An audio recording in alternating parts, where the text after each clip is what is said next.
Divyavani, Divyavani, Divyavani, Divyavani. Praise the Lord. Hallelujah. Dear friends, greetings from Father Franklin D'Souza. Today we are going to reflect on 32nd Sunday in Ordinary Time, November 12th. Let us pray. Heavenly Father, I praise and glorify thy name. I thank you for bringing us together to hear the word of God and to reflect the word of God. Pour out your spirit upon us so that we may understand what we are hearing and what we are reflecting. Let this word bring healing to us. We ask this through Christ our Lord. Amen. A reading from the book of Wisdom, chapter 6, verses 12 to 16. Wisdom is radiant and unfading, and she is easily discerned by those who love her and is found by those who seek her. She hastens to make herself known to those who desire her. He who rises early to seek her will have no difficulty, for he will find her sitting at his gates. To fix one's thought on her is perfect understanding, and he who is vigilant on her account will soon be free from care, because she goes about seeking those worthy of her, and she graciously appears to them in their paths and meets them in every thought. Psalm 63. For you my soul is thirsting, O Lord my God. O God, you are my God, at dawn I seek you. For you my soul is thirsting, for you my flesh is pining, like a dry weary land without water. For you my soul is thirsting, O Lord my God. I have come before you in the sanctuary to behold your strength and your glory. Your loving mercy is better than life. My lips will speak your praise. For you my soul is thirsting, O Lord my God. I will bless you all my life. In your name I will lift up my hands. My soul shall be filled as with a banquet. With joyful lips my mouth shall praise you. For you my soul is thirsting, O Lord my God. When I remember you upon my bed, I muse on you through the watches of the night. For you have been my strength. In the shadow of your wings I rejoice. For you my soul is thirsting, O Lord my God. A reading from the letter of St. Paul to the Thessalonians, 1 Thessalonians chapter 4, verses 13 to 18. We do not want you to be uninformed, brothers, about those who are asleep, that you may not grieve as others do who have no hope. For since we believe that Jesus died and rose again, even so, through Jesus, God will bring with him those who have fallen asleep. For this we declare to you by a word from the Lord, that we who are alive, who are left until the coming of the Lord, will not precede those who have fallen asleep.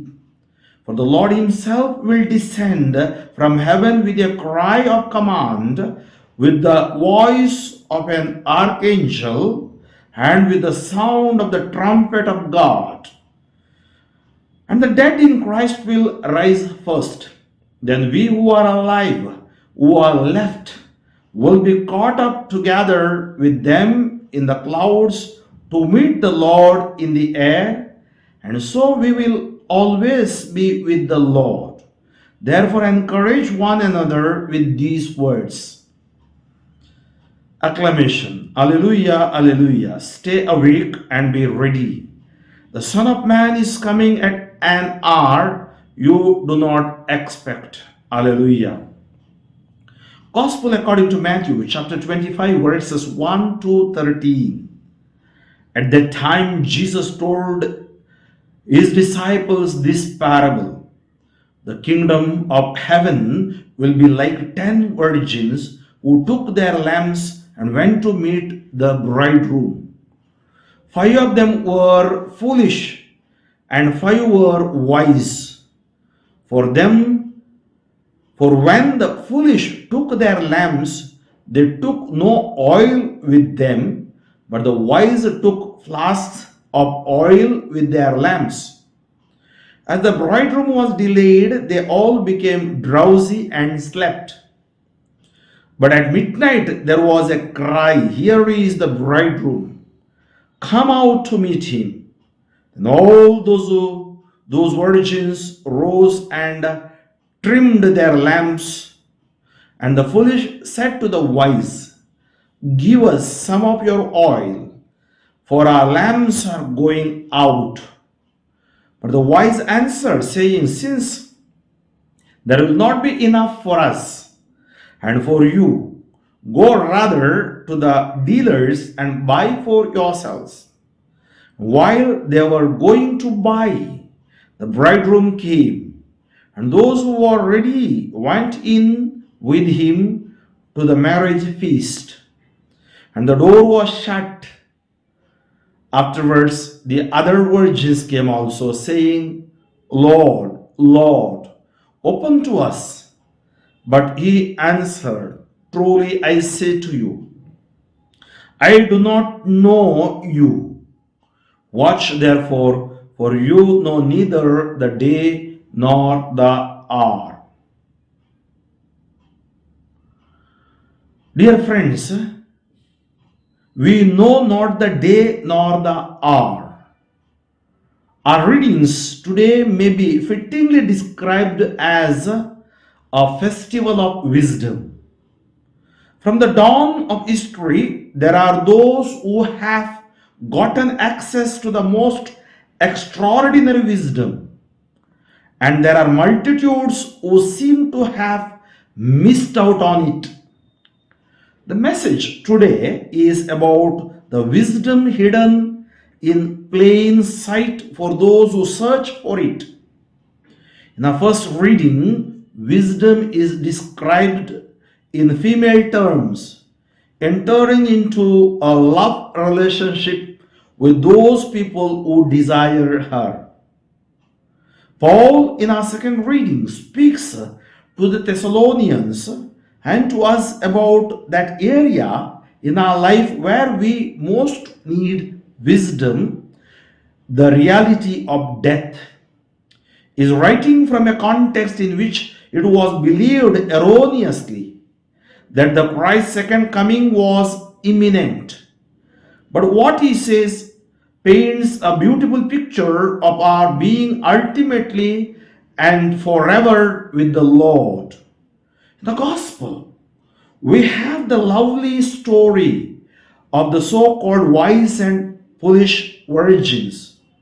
The message is quite clear.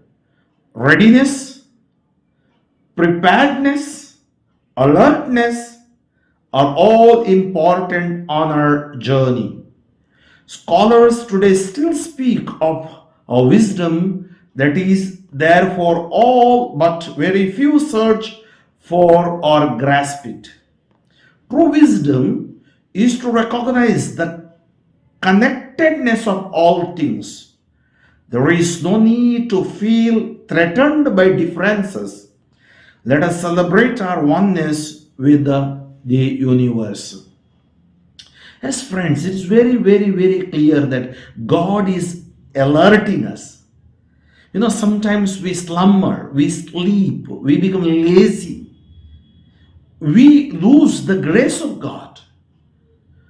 We try or tend towards the worldly things than desire for godly wisdom. That's what we see in the life of Solomon. Solomon asked wisdom. Hosea chapter 4 verse 6 says, "My people perish due to lack of knowledge.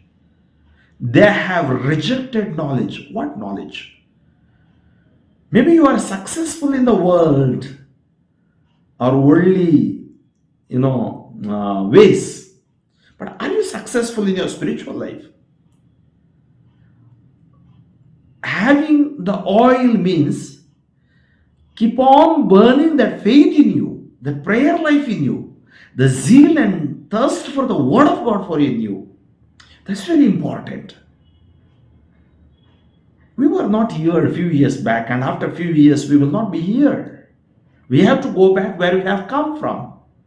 We have come from God, and that is what St. Paul reminds us. Don't be people like crying for the person's death. Some people I have seen for months together, years together. They cry, and your spiritual life will die and dry.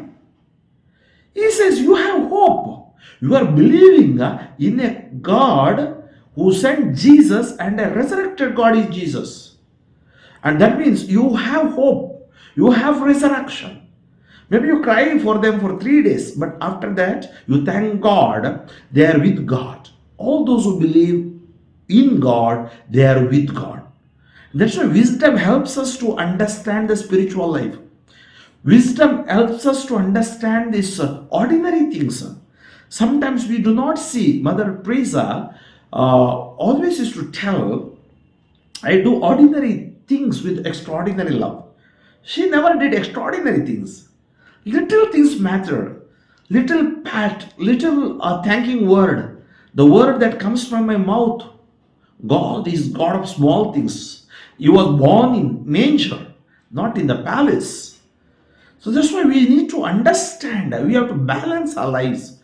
That's why here, these 5 virgins, those who took oil with them, they had wisdom. 5 virgins, foolish. That means both things are in us. Foolishness one side, wisdom another side. Spiritual life one side, and worldly desires another side. For which we feed more. We feed more for the worldly things, then we become worldly people. We feed more for the spiritual, then we know how to control the worldly things, desires, or those things attack us, and God will give us the strength. That means we need to humble ourselves and to obey God. And here we see these 5 virgins, they were not ready. Preparedness, alertness, readiness. The time and hour, we do not know when it comes. Our birthday we know, but our end date we do not know. The death date, we do not know. So the alertness should be there. Prepared. That's why we have personal prayer, we have family prayer, we have sacraments, we have Sunday masses, or everyday mass in the church praying for you, the priest. We should be prepared.